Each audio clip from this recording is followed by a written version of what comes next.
जैसे खान सर बता रहे थे कि आंसर राइटिंग की प्रैक्टिस बहुत की, तो उसके पीछे मेरा ये था कि जब मैं हमेशा प्रीलिम्स का कोई भी पेपर टेस्ट देती थी, हम मॉक टेस्ट देते हैं, तो मॉक टेस्ट देती थी तो हमेशा मेरे मार्क्स करीब 90 to 110, 120, इससे ऊपर मेरे कभी मार्क्स नहीं जाते थे। तो मुझे हमेशा ये डर था कि यार प्रीलिम्स में कहीं मेरा कुछ, क्योंकि कट ऑफ भी इसी कुछ रेंज में जाता है, तो हमेशा लगता था कि यार कुछ गड़बड़ यहाँ ना हो जाए। लेकिन जब मैंने आंसर राइटिंग की और मेंस एग्जाम के बारे में जाना, तब मुझे लगा कि आंसर राइटिंग एक ऐसी चीज़ है, मेंस एक ऐसा फेज है सिविल सर्विस एग्जाम का जहाँ पे आप अच्छे से तैयारी कर सकते हैं। मात्र 2.5 साल की उम्र में इसके पिताजी का देहांत हो गया। 16 साल की उम्र में होम ट्यूशन देना शुरू कर दिया और अपने पढ़ाई के लिए खर्च निकाला। इसके बाद MBA की पढ़ाई करने के लिए फुटपाथ पर डिक्शनरी बेचा। अपनी पढ़ाई कंप्लीट करने के बाद ये बंदा कंफ्यूज था कि आगे क्या करना है, कोई रास्ता नज़र नहीं आया, तो ये बंदा 4 साल एक सन्यासी की तरह बिताया और वहीं इसने भागवत गीता का अध्ययन किया और जो कुछ इन्होंने भागवत गीता से सीखा उसे मोटिवेशन के रूप में लोगों के सामने रखा और मोटिवेशन स्पीच देना शुरू कर दिया और साथ ही एक कंपनी ओपन किया जिसका नाम है badabusiness.com। Yes, I am talking about doctor Vivek Bindra, Asia का number 1 motivation speaker doctor Vivek Bindra. Vivek Bindra कहते हैं कि भागवत गीता एक धार्मिक किताब नहीं, इसमें दुनिया के सारे प्रॉब्लम का सॉल्यूशन है। भारत का समाज पुरुष प्रधान समाज है। यहाँ पुरुषों की एक मेंटेलिटी हो गई कि नहीं, औरतें घर की चार दीवारी की चीज है, उन्हें लगता है पुरुष ही सबसे मजबूत है। अरे भाई, एक महिला को देखो, 5 किलो का बच्चा पेट में लेकर सुबह सबसे पहले उठती है, घर का सारा काम करने के बाद सबसे बाद में सोती है, और ये मर्द कहते हैं कि औरत कमजोर होती है। जिस तकलीफ में एक मर्द की मौत हो जाती है ना, उससे 30 गुना ज्यादा तकलीफ होती है एक औरत को जब वो अपने बच्चे को जन्म देती है। इसीलिए कहते हैं कि दुनिया में सबसे ज्यादा भरोसा अगर किसी पे कर सकते हैं तो हम अपनी माँ पे कर सकते हैं, क्योंकि हमारी माँ दुनिया से या औरों की तुलना में हमें 9 महीने पहले से जान रही होती है, क्योंकि उसने हमें अपने गर्भ में रखा है। यहाँ पर खुदा का काम था हिफाजत करना, वो माँ करने लगी। खुदा का काम था मोहब्बत करना, वो भी माँ करने लगी। देखते ही देखते उसके नजरों के आगे कोई परवरदिगार हो गया। वो बहुत पछताया, बहुत रोया, क्योंकि माँ को बनाकर खुदा खुद ही बेरोजगार हो।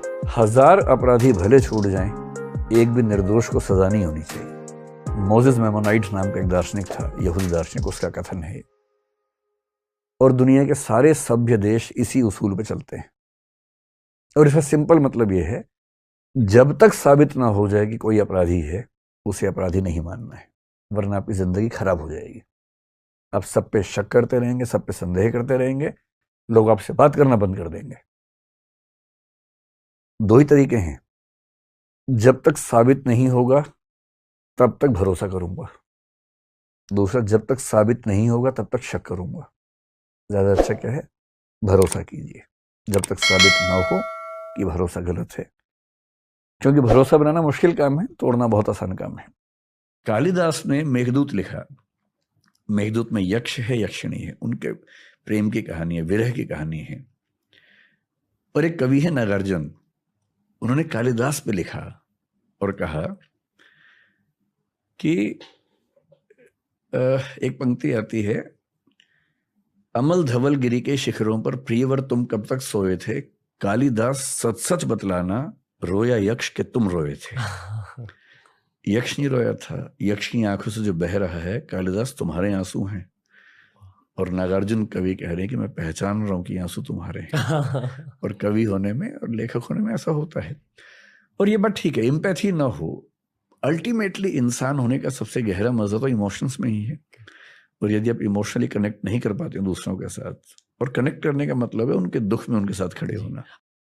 अगर बाप मजदूर भी रहेगा ना, तो अपनी बेटी की शादी बड़ा धूमधाम से कोशिश करेगा। इसलिए आप सबसे हम हाथ जोड़ के कहते हैं कि अगर किसी की बेटी की शादी में जाइएगा ना, तो इतना अड़च के मत खा लीजिएगा कि खाना घट जाए और उस बाप की बेइज्जती हो जाए। क्योंकि जो बाप होता है ना, बहुत, यार लोग कहते हैं ना हम लूट गए, हम वो गए। यार किसी बाप से पूछो ना, उसका दहेज का पैसा भी चला गया, उसकी लाडली सी बेटी भी चली गई, उसका तो सब चला गया, और उसके बाद भी उसको बात सुनना पड़ता है। दुनिया में ना किसी से जलन नहीं रखनी चाहिए। देखिए, माचिस जो होता है ना, दूसरे को जला देता है, लेकिन कभी माचिस को देखें वो खुद को भी जला लेता है। अतः अगर आप दूसरे की बुराई करेंगे, दूसरे के पीछे रहेंगे ना, तो इसमें आपका लॉस होगा। और अगर आपकी कोई बुराई कर रहा है ना, तो आपको खुश होना चाहिए कि आप आगे बढ़ रहे हैं। बुराई उसी का लोग करते हैं जो आगे बढ़ रहा होता है। जो पहले गिरा हुआ है उसकी लोग क्या बुराई करें। कि जब तक अपने पैर पर नहीं खड़े रहेंगे तब तक कोई मदद करने के लिए नहीं आएगा। कोई आएगा कैसे मदद करने के लिए आपके ऊपर? आपकी खुद की परछाई भी ना अंधेरे में आपका साथ छोड़ देती है, तो दूसरे से क्या उम्मीद कर रहे हैं? मुसीबत पड़ने पर हर इंसान साथ छोड़ देती है, जब अंधेरे में परछाई ने छोड़ दिया। एक थियरी क्वांटम फिजिक्स में आई है, डबल एंटेंगलमेंट, जिसको आइंस्टीन ने खारिज किया था, जो कहती है कि ऐसा हो सकता है कि यहां मान लीजिए ये एक पार्टिकल इस माइक का है। क्वांटम का मतलब सब एटॉमिक, न्यूट्रॉन, प्रोटॉन, इलेक्ट्रॉन, उस लेवल की जो स्टडीज हैं। हो सकता है कि ये पार्टिकल एंटेंगल्ड हो किसी और गैलेक्सी के किसी पार्टिकल के साथ, और एंटेंगल का मतलब है कि अगर ये हल्का सा मूव करेगा तो वो ठीक उसी समय रिवर्स मूव करेगा जी। आइंस्टीन का मानना था कि स्पीड ऑफ लाइट से तेज कुछ नहीं हो सकता, जो कि 3 लाख किलोमीटर पर सेकंड होता है। इसमें क्या हो रहा है कि यहां कुछ मूवमेंट हुआ, वहां मूवमेंट हुआ, और इसके बीच का गैप 50 करोड़ लाइट ईयर भी हो सकता है, और तब भी दोनों एक साथ मूव कर रहे हैं। अगर ऐसा कनेक्शन है तो इसका मतलब है कि लाइट की स्पीड वाली बात खत्म हो गई। मतलब लाइट से भी कुछ, तो कुछ लोग कहते हैं शरीर तो आनी जानी चीज है, आत्मा है असली चीज, मैं आत्मा हूं। इसी को उपनिषदों में अहम ब्रह्मास्मि तक कहा गया, जहां ब्रह्म और आत्मा को तत्वमसि कह के एक ही बताया गया, अयम आत्मा ब्रह्म कहा गया।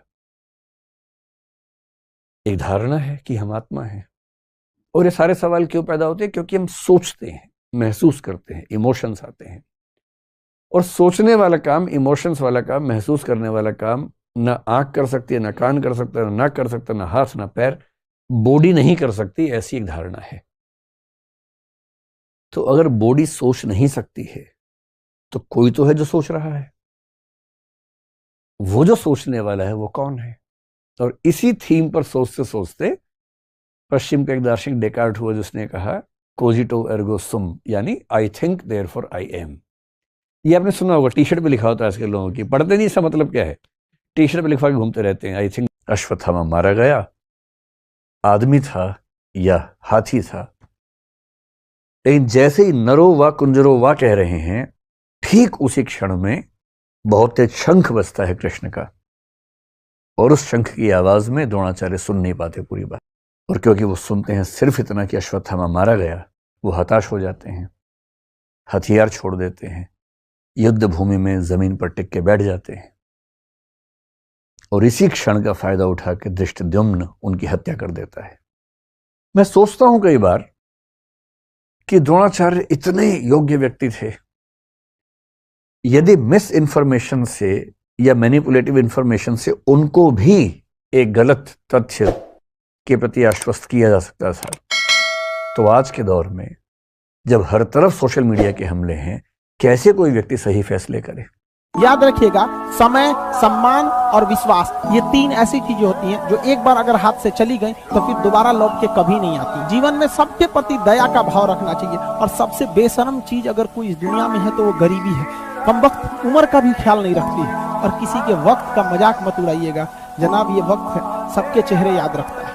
सबके प्रति दया और आदर की भावना रखिए। कभी जानवर मिले तो उनके लिए भी 2 रोटी निकाल लीजिएगा, क्योंकि जनाब इन्हें नहीं पता है कि खाने के लिए पैसे देने पड़ते हैं।